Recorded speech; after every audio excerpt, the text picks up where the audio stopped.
Hi, my name is Chari Moss and I'm happy to be a guest at the W+9 blog this month, and I'm going to be using this nice fun new set, Friends for All Seasons Summer, to make a fun card using some colored pencil for my coloring and some distress blending for my background.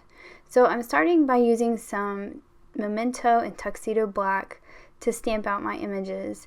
This is a Copic friendly ink, but it's also great for colored pencils. I'm going to be blending with Gamsol, and this ink does not run when I use that product on it. I always stamp out 2 of everything, usually, just in case I really mess one up. So you see I stamped out 2 of the little dogs, and I've stamped out 2 of the little kites. And then I'm going to just use the little word bubble, and I'm going to add the sentiment thanks to the inside. So here are my colored pencils, and I use Prismacolor pencils, but you could use any kind that you like. Even Crayola pencils are great. I have some Crayola pencils as well.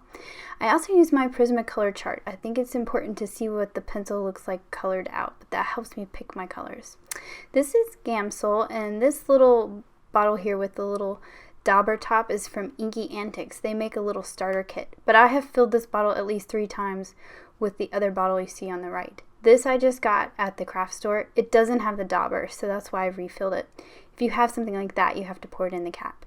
And now I have these paper blending stumps.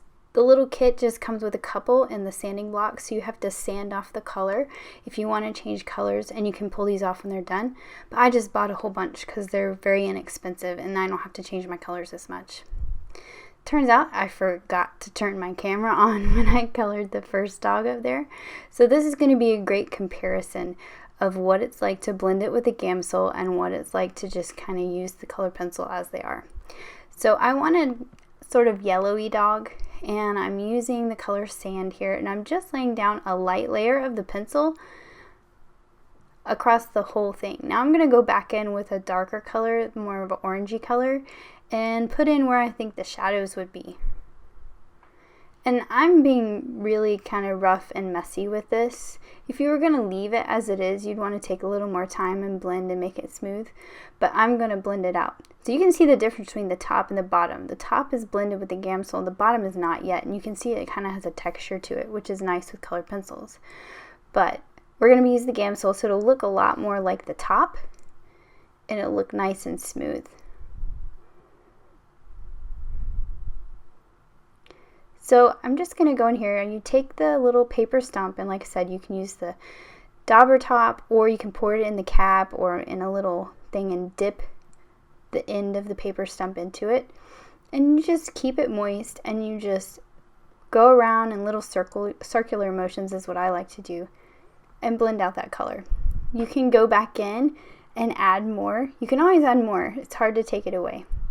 The Gamsol is an odorless mineral spirit, and it just breaks down the wax so you can move the pigment around and make things a little smoother. So I'm going to give him a dark muzzle here. So I'm going to use the paper stump that I've got that's brown, and I'm just making it darker along the edges. Now for his belly, I'm really going to make it just shaded at the bottom and light everywhere else. So I only put the pencil at the bottom, and then I'm just going to pull that color all around his belly. So it's mostly white with a little bit of shadow. I like that there's a stamp in this set so you can stamp the kite, but I wanted all 4 pieces to be different colors, so I decided to just color it in with my pencils rather than stamping it.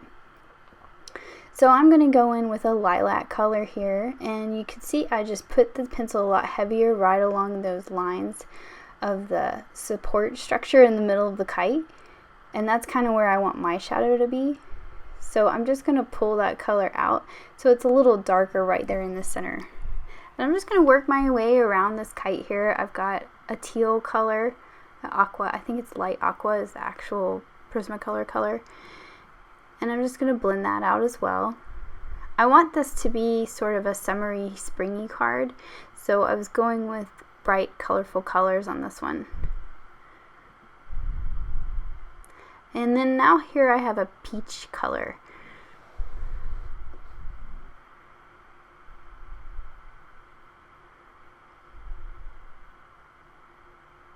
And I actually didn't have a stump that had a peach color on it, but I had an orange one. So what I'm going to do is get that wet, and then you can kind of color it just on some scrap paper and get some of the orange out that you don't want till it goes a little cleaner.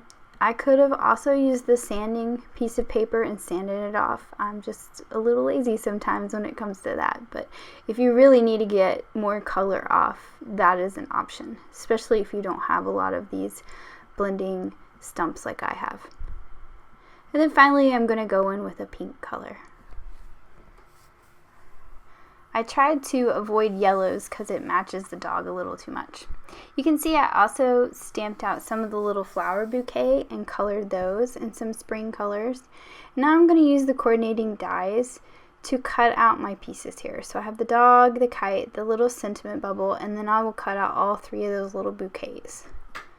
And I'm going to use the bouquets as flowers on my ground rather than the little dog holding it.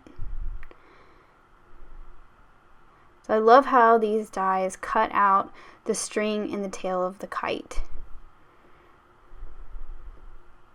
So now I'm going to work on my background. I've got some distress watercolor cardstock. I've got 2 pieces. I'm going to use one for the ground. The background is going to cover the whole thing. And what I'm going to do before I start blending is I'm going to just trim off a 1/4 inch on each side so that when I mount this on a card base, there'll be an 1/8 of an inch border all the way around.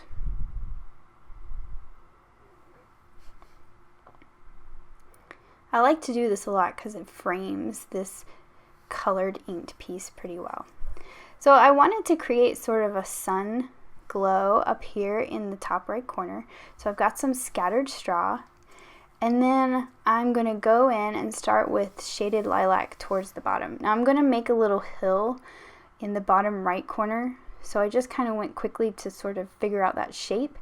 I'm going to make my distress inks that I blend here sort of in the shape of the hill, so that's why it's a lot thicker swath of color on that right side where the hill is going to be.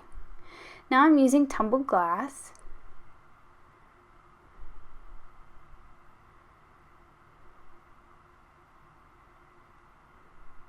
And that's going to be the majority of my sky, is the tumbled glass.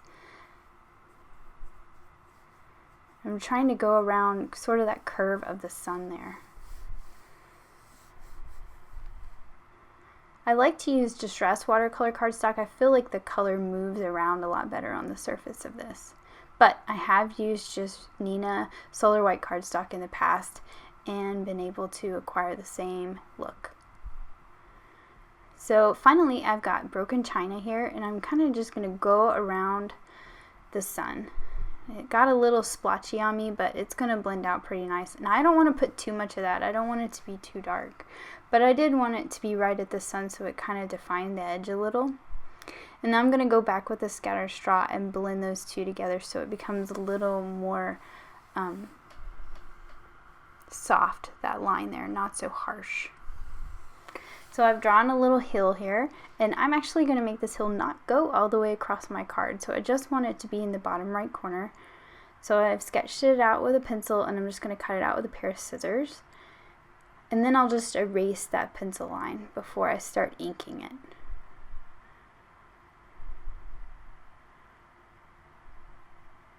I find that using distress inks for a background creates a little more texture and character than just cutting this out of a piece of green cardstock or blue cardstock.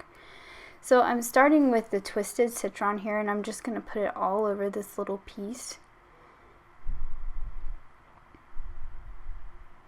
Mostly along the bottom because I'm going to add some darker to the top. And then I've got mowed lawn. I'm just going to pull in towards the outside just a little bit, just so I get a dark edge on this hill. So I also am using the little grass stamp in that mowed lawn and just adding a little bit of grass to the hill for some added interest. I put some foam tape on the back of it, and I'm just going to mount it right in the bottom corner here.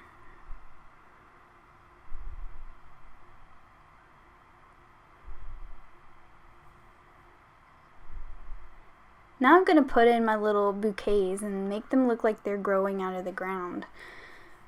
So I'm just going to lay my dog here so I know where he's at, so I know where to place my little flowers. Now I'm just going to use some liquid glue to tack those down. And I'm using my tweezers so I can really see where I'm putting them and my fingers aren't in the way, and I can slide them easily behind that hill.